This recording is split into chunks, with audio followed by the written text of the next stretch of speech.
اعوذ باللہ من الشیطان الرجیم، بسم اللہ الرحمن الرحیم۔ سامعین و ناظرین، السلام علیکم ورحمۃ اللہ وبرکاتہ۔ اردو گرامر کے ساتھ آپ کی خدمت میں حاضر ہوں۔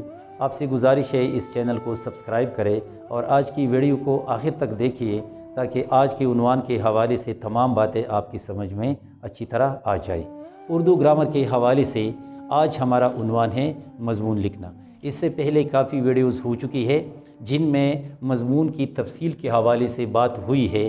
آج ہم نے جس مضمون کو لکھنے کا ارادہ کیا ہے وہ عنوان ہے میرا نصب العین۔ نصب العین کہتے ہیں مقصد کو۔ اکثر پیپر میں سوال آتا ہے کہ آپ مضمون لکھیں میرا نصب العین، یعنی آپ کی زندگی کا مقصد کیا ہے۔ تو جس طرح آپ کو معلوم ہے کہ مضمون لکھتے وقت ہم 3 حصے اپنے سامنے رکھتے ہیں۔ سب سے پہلے تمہید لکھتے ہیں، پھر اس کے بعد ہم نفسی مضمون لکھتے ہیں اور سب سے آخر میں اختتام لکھتے ہیں۔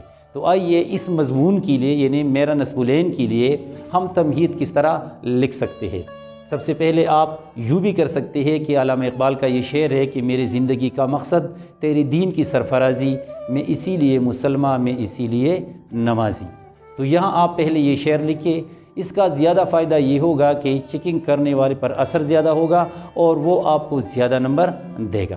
پھر اس کے بعد اس طرح آپ لکھ سکتے ہیں کہ انسان کو اللہ تعالیٰ نے ایک خاص مقصد کے لیے پیدا کیا ہے، جس کی طرف قرآن کریم کچھ یوں اشارہ کرتا ہے کہ وَمَا خَلَقْتُ الْجِنَّ وَالْإِنسَ إِلَّا لِيَعْبُدُونِ، یعنی میں نے جنوں اور انسانوں کو اپنی عبادت کے لیے پیدا کیا ہے۔ اور عبادت کا مطلب ہے اللہ تعالیٰ کا ہر حکم ماننا، جس کی بہترین صورت میری نظر میں خدمت خلق ہو سکتی ہے۔ اس لیے حضرت شاہ الیاس رحمۃ اللہ علیہ فرماتے ہیں عبادت سے جنت ملتی ہے اور خدمت سے اللہ ملتا ہے۔ اسی اہمیت کے پیش نظر میں نے اپنی زندگی کا مقصد یا نصب العین خدمت خلق بنانے کا فیصلہ کیا ہے، اور خدمت خلق کے لیے میرا ارادہ ہے کہ میں طب یا میڈیکل کے شعبے میں جاؤں اور ڈاکٹر بنوں۔ تو آپ نے ملاحظہ کیا کہ آپ اس مضمون کے لیے تمہید کس طرح لکھ سکتے ہیں۔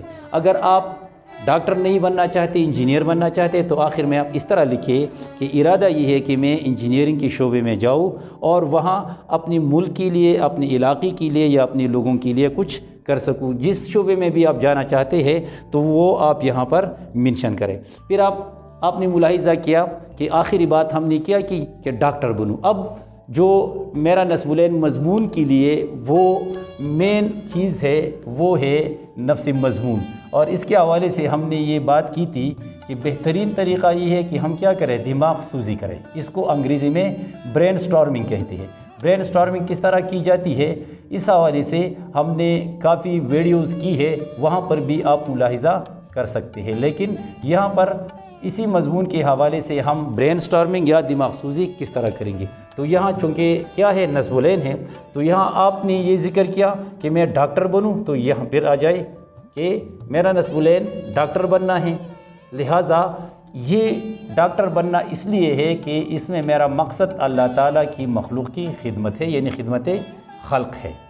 تو اسی خدمت خلق کے لیے مستقبل میں آپ نے کیا پلاننگ کی ہے، آپ کی منصوبہ بندی کیا ہے، وہ یہ ہے کہ اگر آپ میٹرک میں ہیں تو سب سے پہلے آپ یہ لکھیں کہ میں میٹرک سائنس میں پاس کروں گا، یعنی سائنس میں میٹرک کروں گا۔ اچھے نمبر حاصل کرنے کے بعد میں کسی اچھے کالج میں جاؤں گا جہاں میں FSC اور وہ بھی کیا پری میڈیکل، چونکہ تعلق ڈاکٹر کیا یہ میڈیکل سے ہے تو اسی لیے میں FSC میں پری میڈیکل کروں گا، وہ بھی اچھے نمبروں سے پاس کروں گا۔ پھر اس کے بعد ایٹا یا میڈیکل ٹیسٹ کے لیے بھرپور تیاری کروں گا، پوری محنت کروں گا تاکہ میں اچھے سے اچھے نمبر حاصل کر کے کسی اچھے میڈیکل کالج میں یا یونیورسٹی میں جاؤ۔ آپ یہاں پر نام بھی منشن کر سکتے ہیں، لکھ سکتے ہیں کہ فلاں یونیورسٹی یا فلاں کالج میں جانا چاہتا ہوں تاکہ میں وہاں پر اچھا ڈاکٹر بنوں۔ وہاں پر آپ کیا کریں گے، تو وہاں پر میں MBBS کروں گا۔ MBBS کرنے کے بعد آپ کیا کریں گے، اسپیشلائزیشن۔ یہاں بھی آپ انتخاب کریں کہ کس شعبے میں آپ اسپیشلائزیشن کرنا چاہتے ہیں، کس شعبے میں آپ جانا چاہتے ہیں، تو یہاں بھی آپ اس کا انتخاب خود کر سکتے ہیں۔ تو یہاں لکھ سکتے ہیں کہ اسی شعبے میں میں جاؤں گا۔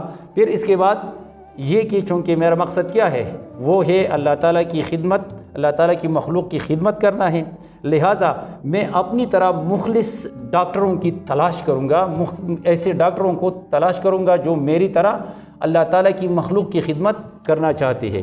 لہٰذا پہلے میں اپنے گاؤں یا شہر میں چھوٹا سا ہسپتال بناؤں گا، چھوٹا سا ادارہ بناؤں گا، جہاں پر میں غریبوں کا مفت علاج کروں گا اور جو امیر لوگ ہوتے ہیں ان سے فیس وصول کروں گا۔ پھر اس کے بعد جس طرح آپ نے ذکر کیا کہ میں اپنی طرح مخلص ڈاکٹر کی تلاش کروں گا، پھر یہاں پر آپ دیکھیے کہ ڈاکٹروں کی ایک ٹیم تیار کروں گا، ایسی ٹیم جس میں ایسے ڈاکٹر موجود ہو جو اللہ تعالیٰ کی مخلوق کی خدمت کرنا چاہتے ہیں۔ لہٰذا ایک چھوٹا سا ادارہ بناؤں گا، یہ آپ گاؤں کی سطح پر، شہر کی سطح پر اسی طرح آپ لکھ سکتے ہیں کہ پہلے یہ، پھر اس میں وسعت کر کے یعنی اسے اور بھی بڑھاؤں گا تو ڈویژن کے سطح پر جاؤں گا، لہٰذا یہ ادارے اور بھی زیادہ ہو جائیں گے اور یہ ایک دوسرے کے ساتھ کنیکٹ رہیں گے، ایک دوسرے کے ساتھ جڑے ہوئے رہیں گے۔ پھر اس کے بعد صوبے تک آپ آ سکتے ہیں، ملک تک آ سکتے ہیں۔ اگر آپ کا ارادہ ہے کہ آپ دنیا میں بھی اللہ تعالیٰ کی مخلوق کی خدمت کریں تو یہاں آپ یہ اگر ممکن ہو تو بین الاقوامی سطح پر بھی آپ یہ کام جاری رکھ سکتے ہیں۔ تو یہاں پر یہ تمام باتیں آپ اسی طرح لکھیے۔ پھر اس کے بعد یہ کہ میں غریبوں کی مدد کروں گا، ہر طرح مدد کروں گا، ان کے دعائیں وصول کروں گا، اور اس کا نتیجہ یہ ہوگا کہ میں اپنے مقصد میں کامیاب ہوتا جاؤں گا۔ اب چونکہ یہ بہت بڑا کام ہے لہٰذا آپ یہاں لکھ سکتے ہیں کہ غریبوں کی مدد، غریبوں کی دعائیں میرے کام آئیں گی۔ اس کے ساتھ جو مخیر حضرات ہیں یعنی امیر لوگ ہیں اور جو کچھ دینا چاہتے ہیں ان سے پیسہ وصول کروں گا یا رقم وصول کروں گا، پوری محنت کروں گا، تندہی سے کام کرتا رہوں گا اور امید ہے کہ میں اپنی مقصد میں کامیاب ہوں گا۔ تو یہ آپ نے نفس مضمون لکھ لیا، یعنی اتنے پوائنٹس آپ کے سامنے آ گئے، یہ نکات آ گئے، لہٰذا ان کو اگر آپ دو دو تین تین لائن میں بیان کرتے جائیں گے تو ایک بڑا مضمون آپ لکھ سکتے ہیں۔ پھر جو آخری حصہ ہے اختتام، تو یہاں آپ نے بات کی تھی کہ میں پوری محنت کروں گا، تندہی سے کام کروں گا اور امید یہ ہے کہ میں اپنے اسی ارادے میں ضرور کامیاب ہوں گا، کیونکہ جن لوگوں کے ارادے نیک ہوتے ہیں اللہ تعالیٰ ان کو اپنے مقاصد میں کامیاب کرتے ہیں۔ لہٰذا امید یہ ہے کہ مجھے ضرور اس حوالے سے کامیابی ملے گی، کیونکہ جہاں پر مخلص لوگ ہوتے ہیں، جو کام اخلاص کی بنیاد پر کیا جاتا ہے اسی شعبے میں انسان مہارت بھی حاصل کرتا ہے۔ تو جب یہ دونوں چیزیں یعنی اخلاص اور مہارت، یہ دونوں چیزیں ملتی ہے تو کامیابی انسان کو ضرور حاصل ہوتی ہے۔ تو آخر میں آپ یہ لکھیں کہ اللہ تعالیٰ مجھے یا ہم سب کو اپنے نیک مقاصد میں کامیاب کرے، آمین۔ اس کے ساتھ آپ مضمون ختم کر سکتے ہیں۔ تو امید ہے کہ اس حوالے سے آپ نے کافی باتیں سیکھی ہوں گی۔ آئندہ کسی نئی عنوان کے ساتھ پھر حاضر ہوں گے، تب تک کے لیے اجازت دیجیے، اللہ حافظ۔